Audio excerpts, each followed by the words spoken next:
সাতচল্লিশে পুরো হিন্দুরা পুরো ব্যাপারটাকে পাকিস্তান আলাদা হয়ে যাওয়া তারা মেনে নেয় নাই। তারা চাইছে ভারতবর্ষ ব্রিটিশ চলে গেছে, আমাদের ভারতবর্ষ। গত 16ই ডিসেম্বরে ভারতের প্রধানমন্ত্রী নরেন্দ্র মোদী ওনার ভেরিফাইড ফেসবুক পেজে একটা পোস্ট দিয়েছেন। সেখানে 16ই ডিসেম্বরকে পাকিস্তানের বিরুদ্ধে ভারতের বিজয় হিসেবে তিনি অভিহিত করেছেন। এখানে বাংলাদেশের নামটা তিনি বলেননি। এটার আসলে মানে কি? ওনারা মনস্তাত্ত্বিকভাবে বা হৃদয়ে কি এটাই লালন করেন যে এটা আসলে ভারতের বিজয় ছিল, বাংলাদেশের বিজয় ছিল না?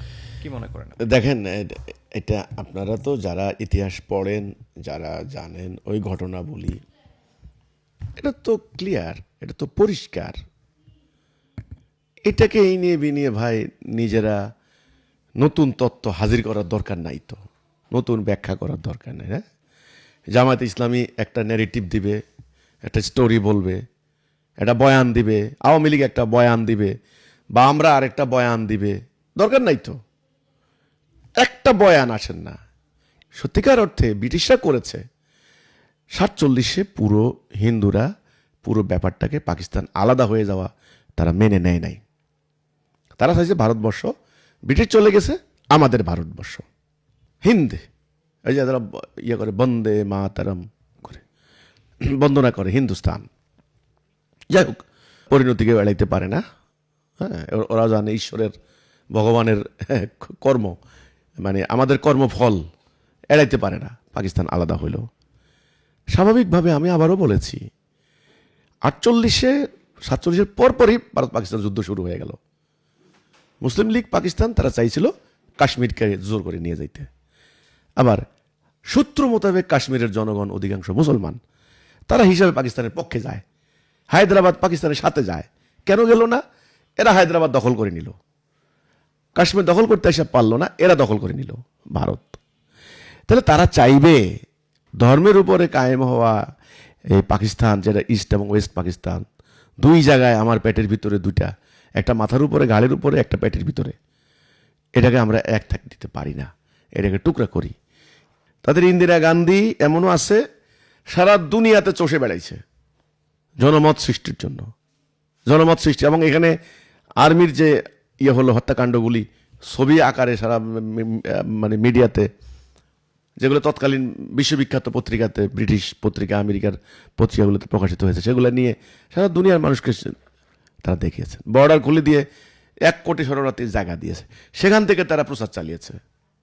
65 সালে যুদ্ধে যখন ভারত পাকিস্তান যুদ্ধে যখন ভয়াবহ আকার ধারণ করলো, ভারত অনেকটা পিছপা হলো, তখনই তারা স্ট্র্যাটেজি ঠিক করে ফেলছে যে এই দুইটা পাকিস্তানকে আলাদা করে ফেলতে হবে। এটা ওদের পররাষ্ট্রনীতি, এটা ওদের কৌশল, এটা ওদের সামরিক স্ট্র্যাটেজি। ওরা করছে। আপনি জায়গা থাকলে আপনি করতেন। কিন্তু আমার কথা, আমাদের ইসলামের ভ্রাতৃত্ব কোথায় গেল? আমরা 25শে মার্চ কেন ক্র্যাকডাউন এখানে দিলাম?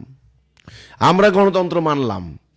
70-এর নির্বাচনে যখন যে দল সংখ্যাগরিষ্ঠ পাইল, তাদেরকে ক্ষমতা দিয়ে দিলেন না কেন?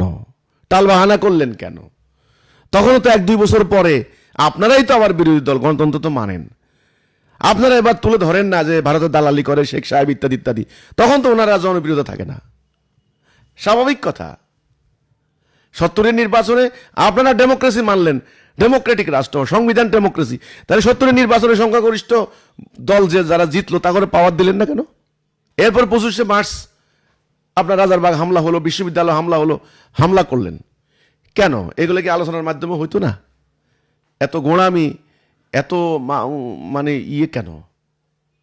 এই যে পারস্পরিক সমঝোতা ছাড়া আল্লাহর হুকুম অমান্য করার পরিণতি, নিজেরা ইসলামের যে চেতনা দৃষ্টিভঙ্গি থেকে আউট, ইসলামের ভ্রাতৃত্ব ঐক্য চেতনা আউট হইয়া, তো এখন আপনারা নিজেরা আমরা মারামারি করলাম, গুনাগুনি করলাম। আমরা আগে যা করে ভাই বললাম, তারা যখন বাংলাদেশে আসলো তাদেরকে পানিতে ডুবাইয়া মারলাম। আমাদের শেখ সাহেব বললেন যে ভাতে মারবো, পানিতে মারবো, ঠিকই মারছে। আবার দেখেন কি দুঃখজনক কথা, 47-এর আগে যে বিহারিদেরকে আমরা জায়গা দিলাম, মুসলমান ভাই মুহাজির, কয়েক লক্ষ পাকিস্তানে গেছে, কয়েক লক্ষ আমাদের এখানে আইছে। সেই বিহারিদেরকে গণহারে হত্যা করা হইল। কি যে নিষ্ঠুরতা, বিহারিদের উপরে অত্যাচার, জুলুম, বিহারি পল্লীতে অ্যাটাক করিয়া এই মুসলমান আমরা আমরা আপনি মুজিব বাহিনী বলেন আর গণবাহিনী আর আওয়ামী লীগ বাহিনী বলেন, যাই বলেন না কেন, মুসলমান তো। আমার কথা ভাই, আসলে এই দুঃখজনক ইতিহাস রিপিটেশন আর হওয়ার দরকার নাই।